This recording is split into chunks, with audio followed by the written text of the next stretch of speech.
यो गाना आप लोग बड़ी सुनाता नहीं लोग बड़ी प्यार देते लोग दिल से बहुत बहुत धन्यवाद। कल वो गाना हमार सुबेरे रिलीज होता 7 बजे सारे गामा हम भोजपुरी से हम चाहते हैं कि अब 7 बजे होते बता कुछ होइए जब नए के गाना सबसे पहले शुरुआत कर दे अगर चाह लोग तब 7 बजे भोर में सारे गामा हम भोजपुरी एगो चैनल है जो उनकी वही चैनल से गाना आयल रहे किया के नाच रे पतर की नगीन जैसा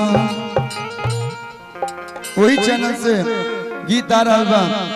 एगो लड़का एगो लड़की के प्रेम। अच्छा पढ़ेला के पढ़े लो सब लोग पढ़त होई हम पढ़ ले बने अब कब लोग हम कब पढ़ ले बने 10 क्लास तक पढ़ ले बने लेकिन देखिए एगो लड़का एगो लड़की के प्रेम कहानी बा। स्कूल कॉलेज में ना एगो कोचिंग में एगो लड़की से प्रेम हो जाता है तो जब कोचिंग में नया लड़की वाले से तो पुरनकी के लोग भूल जाला लड़की के पीछे पीछे लग जाला। जब लड़की धोखा देके चल जाती है तो कहला कि ओल्ड इज गोल्ड पुरनकी के पास से फिर जाता है तो लड़किया कहती है कि कहयाज कैसे याद हमारी आई कि तू तो रह नहीं की वाली पप्पा गलाई तो लड़का कहता कि दर्द दिल के बढ़ा के गई हो रस ऐसन छुआ के गई कि आइल कोचिंग में कुछ दिन खातिर भैया अल्फा ना कि आइल कोचिंग में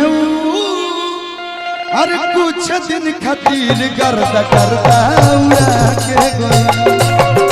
आइल कोचिंग में कुछ दिन खातिर गर्दा करता उड़ा के गई कहयाज कैसे याद हमारे आई तू रह लड़की वाली पप्पा गलाई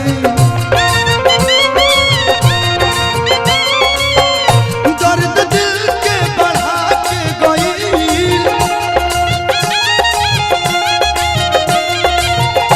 दर्द दिल के बढ़ा के गई कि आइल कोचिंग में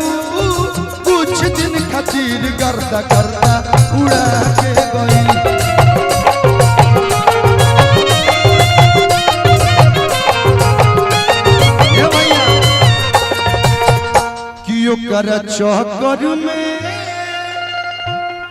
कर चक्कर में जे पड़ी अरे कियो कर चक्कर में जे भी पड़ल सबके चूना लगा के गई लव के पानी को पिया के गई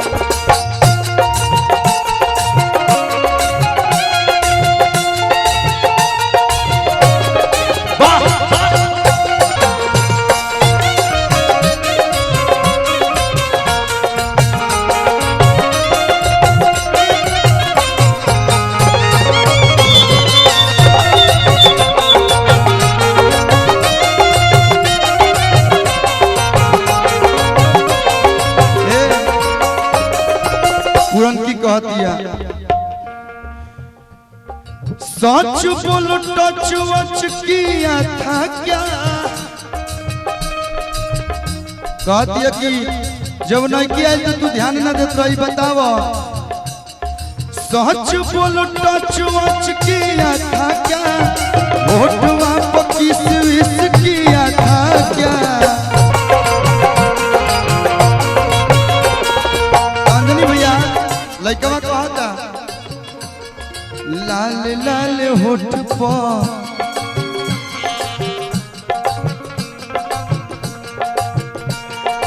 लाल लाल होठ पर लिप्स हम सटा के बहुत संस्कारी लड़का है जौन पूछबू मैं बता दे आप हमको बचपन से देख रहे हैं अंजनी अंकल हम झूठ नहीं बोल सकते हैं कि लाल लाल होठ पर लिप्स हम सटा के आखी से खाली किए थे कहीं गिरिया खा के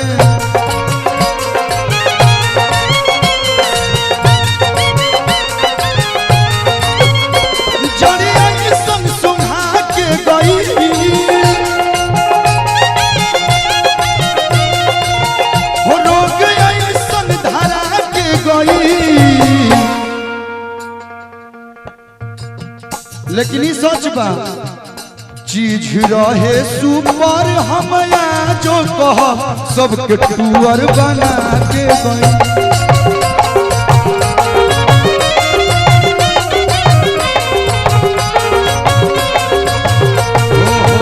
आई कोचिंग में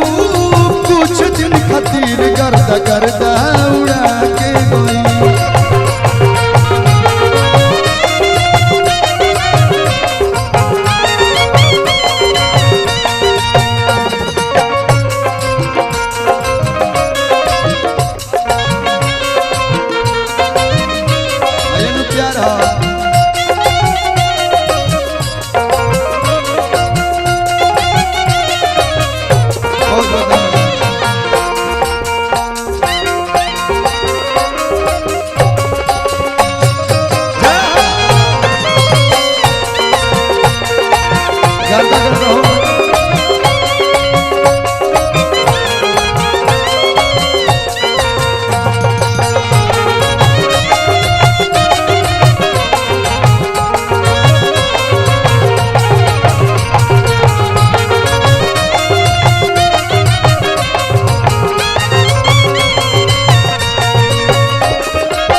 अरुण यादव हमें आई चंदन सिंह जी एगो यादव जी बाबू साहब के दोस्ती देखी वाह दोनों भाई इतना प्यार इतना आशीर्वाद ये कुल पैसा ना हो ये कुल प्यार हो भैया कहने की जब तक तोपने के देवे तब तक उठावे के नहीं ये नो आशीर्वाद हो लइका कहतिया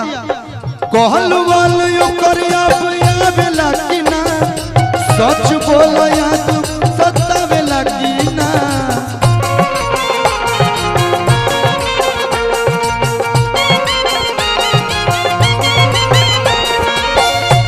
सोना चांदी के पैसा रही तब न सोचे के मैं हीरे के पैसा है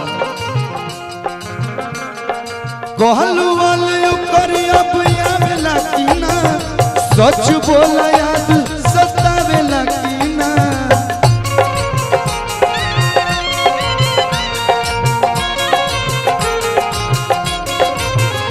दर्द दिल के बढ़ा के गई होना से ऐसन छुआ के गई आई दुआरी में कुछ दिन खातिर गर्दा गर्दा उड़ा के गई